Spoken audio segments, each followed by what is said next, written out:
ఇక్కడ శంకరుడు పుట్టేటప్పుడు 1,000,000 మంది దేవతలు వచ్చారు. స్వామి తాలు ఇప్పుడు మనం ఎలా దర్శనంకి వచ్చామో వాళ్ళు కూడా స్వామి దర్శనం చేసుకుని ఒక్కొక్కరు ఒక్కొక్క శివలింగాన్ని ప్రతిష్ఠించారు. దేవతలకు అధిపతవులు ఇంద్రుడు, ఆయన పేరుతో ఈ శివలింగాన్ని ప్రతిష్ఠించారు. దేవేంద్రుడు అంటారు. పైన చూసారా, సూర్యనారాయణ, సాయ, పద్మిని, అనూరుడు. నమస్కారం పెట్టుకొని అలా రండి. మాఘమాసంలో సూర్యనారాయణ స్వామి మన శ్రీకాకుళం ఇక్కడే దర్శనం చేశారు. నిజమేనండి. అమ్మా ఇప్పుడు మన మహావిష్ణువు చూశారు కదా, మహావిష్ణువు చూశారు కదా, సప్తమ నాడు కంపల్సరీ సూర్యకిరణాలు ఆ పాదాల మీద పడతాయి. అలా మళ్ళీ ఇక్కడ చూస్తే మళ్ళీ విష్ణుమూర్తి మనకు అవుగుపడదు. అది ఏ విధంగా పడతాయని సప్తమ నాడు కంపల్సరీ తూర్పిటు ఆ తూర్పు అది చూడండి, శిల్పం చూడాలి. మనుషులు చెక్కిన దానిలో ఉందా అసలు లేదండి. అసలు పై వరకు కూడా చూడండి. ఈ దేవాలయకి విశేషం ఏంటంటే శిల్పమేనమ్మా. ఈ ఒక్కొక్క ద్వారానికి ఉన్న శిల్పం ఒక్కొక్క దానికి ఉండదు. ఇంద్రేశ్వరుడు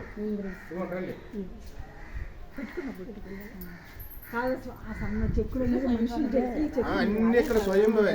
చింతామణి గణపతి. తర్వాత గణపతి ఎప్పుడు వచ్చింది తొండము? శంకరుడు శిరస్సు తీసేసినప్పుడు వచ్చింది. పార్వతీదేవి తయారు చేసిన గణపతి అతను, చింతామణి గణపతి. అప్పుడు తొండం అంటే ఏమీ లేదు. తాకొచ్చు, పాదాలను తాకండి పన్ను.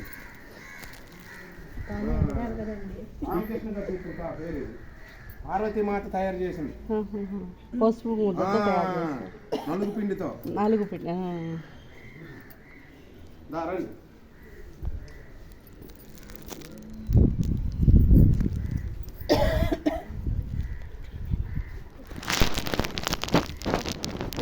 మీ కొడుకు ఉద్యోగం రావాలని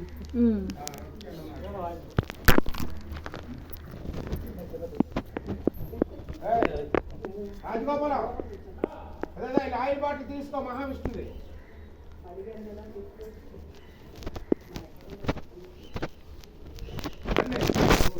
మహావిష్ణుకి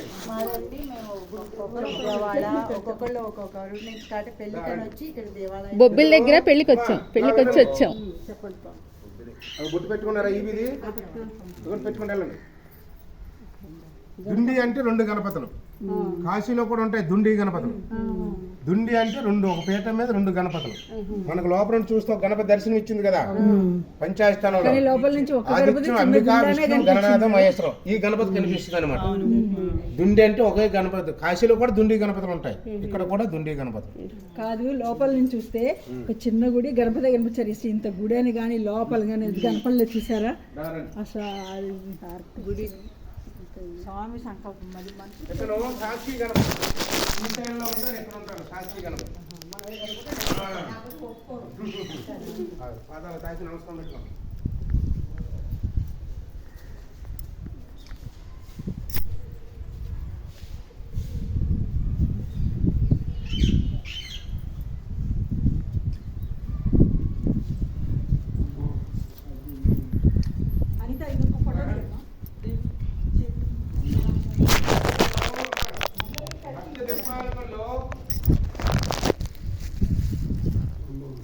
అష్టదిక్పాలకులు ఆగ్నేయమూర్తి, అగ్నిదేవుడు. అగ్నిదేవుడు అంటే దిశల ప్రకారంగా అయితే ఆ సైడ్ వస్తుంది. అప్పుడు దిశలు అంటే ఏమీ లేవు. ఈ వాస్తు ఇవన్నీ ఈ మధ్యన వచ్చాయి మనకి.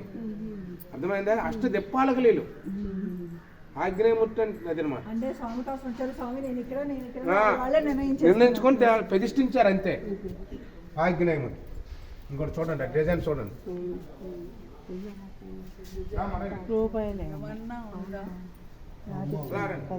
అక్క ఒక 10 రూపాయలు చేంజ్ లేదు. అదే అందరి పరిస్థితి, చేంజ్ లేదు. అడిగారు కదా ఏమండి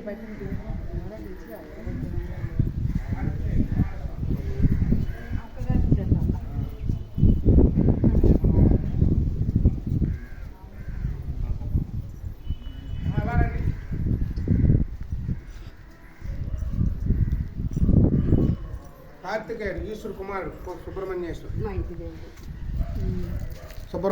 కార్తికేయుడు.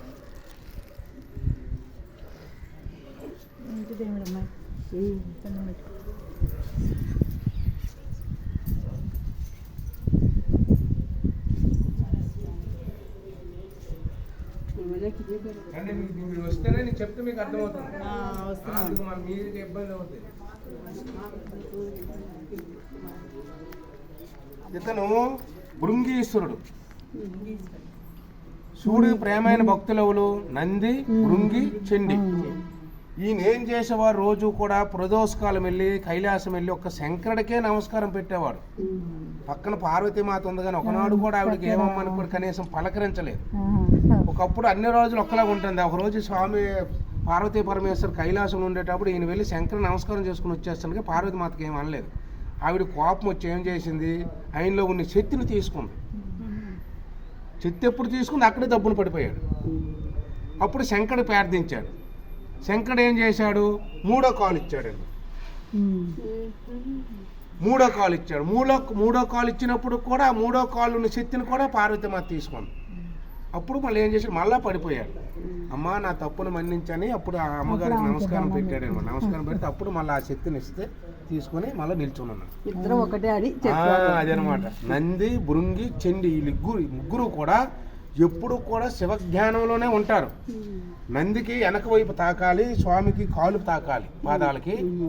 చండీశ్వరుడి కాడికి ఇలా చప్పుడు చెయ్యాలి. ఒకటి అతను చండీశ్వరుడిని చూపిస్తాను. అర్థమైందా? అదనమాట. ఇవన్నమాట ఇప్పుడు నంది కాడికి వెళ్ళినప్పుడు వెనక తాకాలి ఆయన్ని. ఈ భృంగేశ్వరికి పాదాలు తాకాలి. చండి కాడికి వెళ్ళి ఇలా చప్పుడు చేసి ఆ శివాలయంలోనూ ఈయన లేరు. అదే అంటాను కదమ్మా, ఇక్కడ ఉండే దేవుళ్ళు మన భారతదేశం మీద ఎక్కడ, అందుకే ఇది చాలా ప్రజాగతమైన కోవిల్. ఇది ఇంటర్నేషనల్ టెంపుల్. ఇది అయితే ఇది ఒక మారుమాల ఉంది. దీన్ని ఇంప్రూవ్ చేయడానికంటే ఏమవదు. పురావస్తు శాఖ వాళ్ళు తీసుకున్నారు. టెంపుల్ పురాతనంగా ఉండాలి, మార్చడానికంటే ఏమీ లేదు అనేసి ఈ మధ్యన అనమాట ఈ పాయింటింగ్ చేశారు పురావస్తు శాఖ వాళ్ళు. వీళ్ళంతా రాయి మీద రాయాలి ఉండడమే. ఈ వర్షాలు పడితే వాటర్ లోపుకి వెళ్ళిపోతుందని చెప్పేసి పైన చేశారు పాయింటింగ్. అప్పుడు సిమెంట్ ఇసుక గట్ట ఏం వాడలేదు, అంతా రాయి మీద రాయాలు పెట్టేశారు అంతే. వాటి వాళ్ళు దీనివల్ల పురుగులు చేరిపోతున్నాయి ఇదని చెప్పేసి పైన పెట్టారు పాయింటింగ్. లోపల గొల్లే అంతే, రాయి మీద రాయి ఉంది కానీ సిమెంట్ అంటే ఏమీ లేదు. రండి.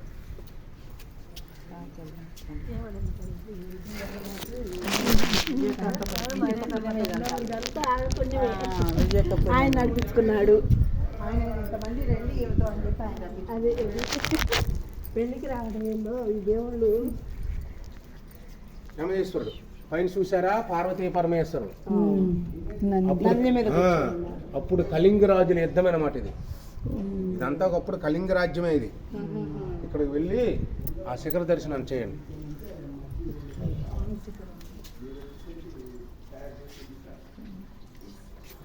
ఈసారి మీరు ఎప్పుడు వచ్చినా నా పేరు ఈశ్వరరావు పంతులు గారు జ్ఞాపకం ఉంచుకోండి. ఈశ్వరరావు పంతులు గారు అంటే మీకు బయట అడిగినే చెప్పేస్తారు. అర్థమైందా? అది లేదు మీకు ఫోన్ నెంబర్ అయినా తీసుకోండి, మీరు ఫోన్ చేస్తామని ఎప్పుడు చేసినా చేస్తే మీరు పలానా రోజు వస్తామంటే నేను ఉంటాను.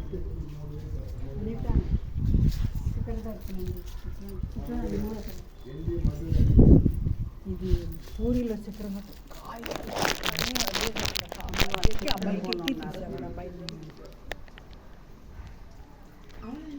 కనబడుతుందా?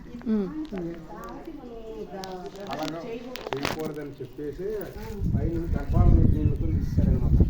ఎందుకంటే ఇక్కడ అర్ధ ప్రదక్షిణ చెయ్యాలంటే ఇక్కడ మహాశివరాత్రికి కార్తీక మాసం లక్షలాది జనాలు వస్తారు. వీళ్ళందరికీ అర్ధ ప్రదక్షిణ చేసి అవ్వాలంటే దర్శనాలు అవ్వవు.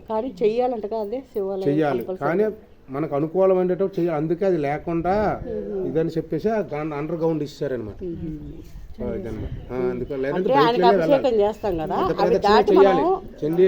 సామసూత్రం దాటకూడదు. అందుకే మనకు సామసూత్రం అంటే అండర్ గ్రౌండ్ లో ఇస్తారనమాట. ఎందుకంటే మహాశివరాత్రి లక్షలాది జనాలు వస్తారు, ఈ చుట్టూ లైన్ కడతారు. అన్ని గుళ్ళలాగా ఈ శివాలయానికి చేయకూడదు. అది సగమే చేసి మళ్ళీ ఇక్కడి నుంచి వెళ్ళి ఇలా కొట్టి చండీశ్వరుడు అనమాట. ఎప్పుడు శివజ్ఞానంలో ఉంటాడు. చెయ్యి చప్పుడు చేసి ఆ గంగని శిరస్సు మీద వేసుకుని వచ్చాడు.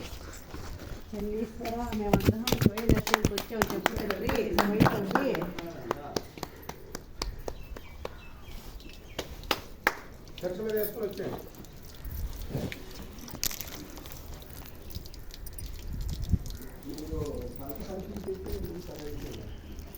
అష్టదిప్పాలకుల్లో నైరుతీశ్వరుడు, నైరు ప్రతిష్ట.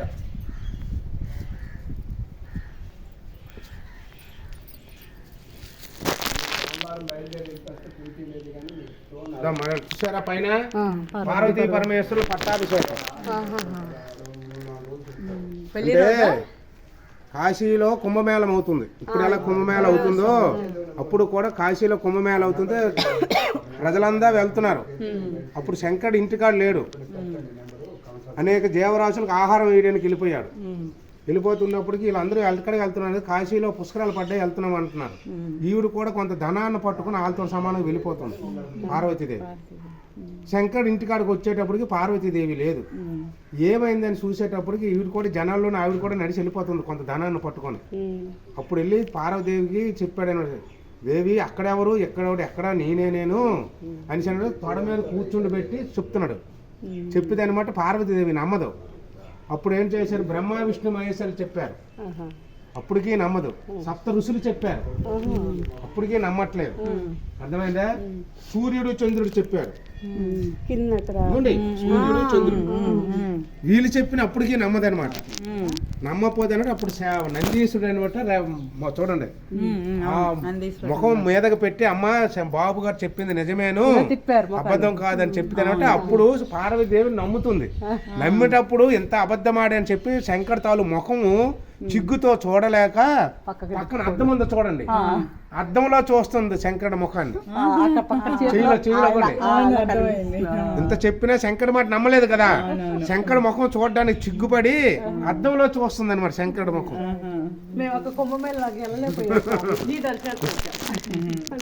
ఇక్కడ చాలా విశేషమైన దేవాలయం. ఈరోజు స్వామి దర్శించారు.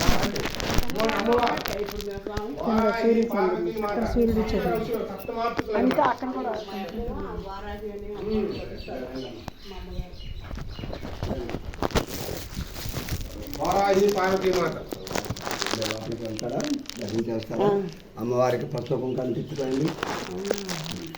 చాలా మంచిది. ఎందుకు సప్తమాతలతో కూడవలసింది. బ్రాహ్మి, మహేశ్వరి, కౌమారి, వైష్ణవి, వారాహి, ఇంద్రాణి, చాముండి, ఈ 7 కలిపి 8వ అవతారం. ఇక్కడ ఉండదు. అందువల్ల అమ్మవారికి పసుపు కుంకాలు తెచ్చుకోండి. ఎన్నో పసుపు పెడతాం.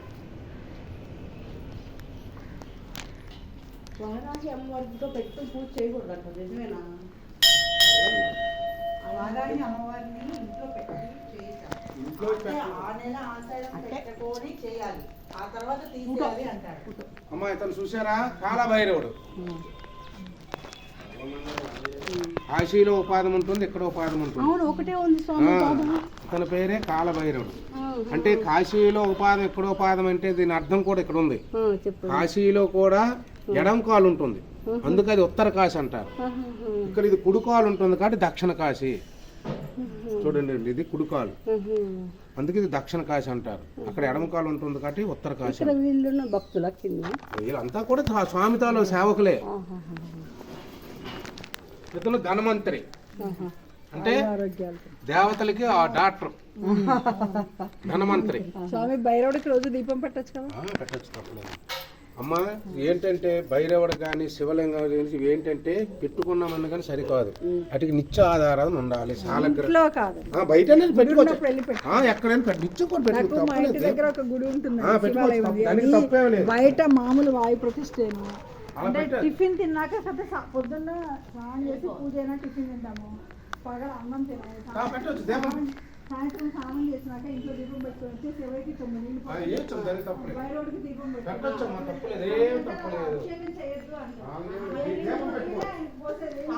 చెప్పమ్మా, అశ్విని నక్షత్రం అనేది అష్టదిక్పాలకులో వరుణి ప్రతిష్ట. వరుణి అంటే వరసాలకు అధిపతి, వరుణేశ్వరుడు, నరసింహస్వామి. శంకరుడికి క్షేత్రపాలకుడు విష్ణు, విష్ణు క్షేత్రపాలకుడు శంకరుడు. మనం తిరుపతి వెళ్తాం, తిరుపతిలో కూడా ముందు వెంకటేశ్వర దర్శనం చేయకూడదు. అక్కడ శివాలయం ఉంటుంది ఒక సైడ్. అవును, ఉందండి. అక్కడ తన దర్శనం చేసుకుని విష్ణు దర్శనానికి వెళ్ళాలి. ధ్వజస్తంభం పక్కనే ఉంటుంది శివుడు. అదనమాట. విష్ణాలయంకి వెళ్ళేటప్పుడు శివుడు దర్శనం చేయాలి, శివాలయంకి వెళ్ళేటప్పుడు విష్ణు దర్శనం చేయాలి. కొంచెం వెనక్కి రండి, ఇక్కడ రండి చెప్తాను. ఇక్కడ ఇంకా మెయిన్గా క్షేత్ర పాలు కూడా ఉండే ఈ ఆలయానికి క్షేత్ర బాగుండే కొండపైన కూడా కృష్ణుడు అర్జునుడు అక్కడ ఈ ఆలయానికి క్షేత్రపాలకుడిగా ఉన్నారు. అక్కడ రోజు కూడా వెళ్తుంటారు, రోజుకొకరము వెళ్ళి 12 గంటలకి నివేదన చేసి వస్తాం అన్నమాట. ఎవరు మనమే మీరే వెళ్ళిపోవచ్చు. ఇక్కడ భయ్యాలు ఏమి ఉండవు, జంతువుల భయం ఏమి ఉండదు. అలాగే ఒకరిద్దరు ఆడవాళ్ళని వెళ్ళిపోవచ్చు, ఒక్కరైనా వెళ్ళిపోవచ్చు. మీ కొండవారం కారు వెళ్తుంది, అక్కడ మెట్లు ఎక్కాలి. సుమారు 700 చిల్లర ఉంటాయి మెట్లు ఎక్కాలి. ఒక్కరైనా వెళ్ళిపోవచ్చు. రోజుకొక వెళ్ళిపోతాం. రోజుకొక వెళ్ళి ఉదయం 6 గంటలకు వెళ్ళి సాయంత్రం నివేదన పెట్టేసి మళ్ళీ ఎంత వచ్చేస్తాం. 1 గంటన్నర 2కి వచ్చేస్తాం. అరగంటలో దిగిపోవచ్చు. ఎక్కేటప్పుడే కష్టం.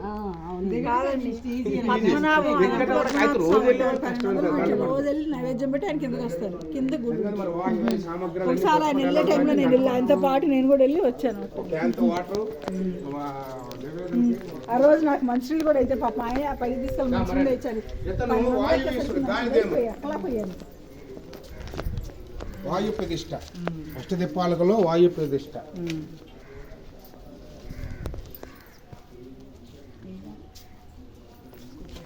ఇతను కుబేరుడు, ధనము ఐశ్వర్యం ఇచ్చేవాడు. ఇక్కడ ముఖముందు మళ్ళా స్వామికి ముఖముంది అంటే ముఖం ఇక్కడ ఉండడానికి కారణం ఏమిటంటే మనకి గంట సేపు బంద్ చేస్తారు. 1 గంట to 2 స్వామికి నివేదన అయిన తర్వాత 1 గంట to 2 వరకు బంద్ చేస్తారు. మనకు అవకాశం లేదనుకో, టైం లేదు, ఏదో అవసరార్థంలో వెళ్ళిపోండి. ఇతను దర్శనం చేస్తే తన దర్శనం చేసిన మోక్షాన్ని మనం పొందుతాం. రండి, ఇది లాస్ట్. మీకు మొత్తం ఇప్పుడు స్థలపురం అని చెప్పాను కదా, ఇదిగోండి ఇక్కడ ఉన్నది మొత్తం. ఇదిగోండి చెట్టు, ఇదిగోండి పైన పైన చెట్టు చూడండి. ఆ పుట్ట స్వామి చూడండి, చెట్టు నరికినట్టు చూసారా? వీళ్ళందరూ దేవతలు. ఈ దేవతలే అగోండి సవరవాళ్ళుగా మారారు. స్టోరీ చెప్పాను కదా మీకు. అగోండి అతనే చిత్రసేన గంధర్వరాజు. అగో ఆ సజ్జ వేసుకున్న ఆవిడి జంగమావిడి. ఆ కింద చూడండి కూర్చొని ఉన్నది ఆవిడ సవరావిడి. కొట్టిన తర్వాత పడిపోయిన తర్వాత మోక్షతావిడి అయిపోయాడు కదా, రక్తం కొంటూ పడిపోయాడు. అప్పుడు ఆ కోయావిడ అన్నమాట ఏడుస్తుంది ఆయన పట్టుకొని. క్షమించండి. వాళ్ళే ఆ దేవతలే కోయి వాళ్ళగా మారుతారు. ఈ కోయి వాళ్ళే మళ్ళా దేవతలు. ఆ చెట్టు పుట్టిగా ఉన్న ముదిలే శంకరుడు. అందుకే స్వామికి అక్కడ చూడండి శిరస్సు క్రాస్గా ఉంటుంది, అందుకనమాట. అది మళ్ళీ వస్తారులేండి. పునర్దర్శన ప్రాప్తిరస్తు. ఆయురారోగ్యమస్తు, శుభమస్తు, దీర్ఘ సుమంగళ ఆయురారోగ్యమస్తు, శీఘ్రమే పునర్దర్శన ప్రాప్తిరస్తు, పుష్టిరస్తు, ఆరోగ్యమస్తు, సర్వేశుడు సదా మిమ్ము రక్షించుగాక. పునర్దర్శన ప్రాప్తిరస్తు.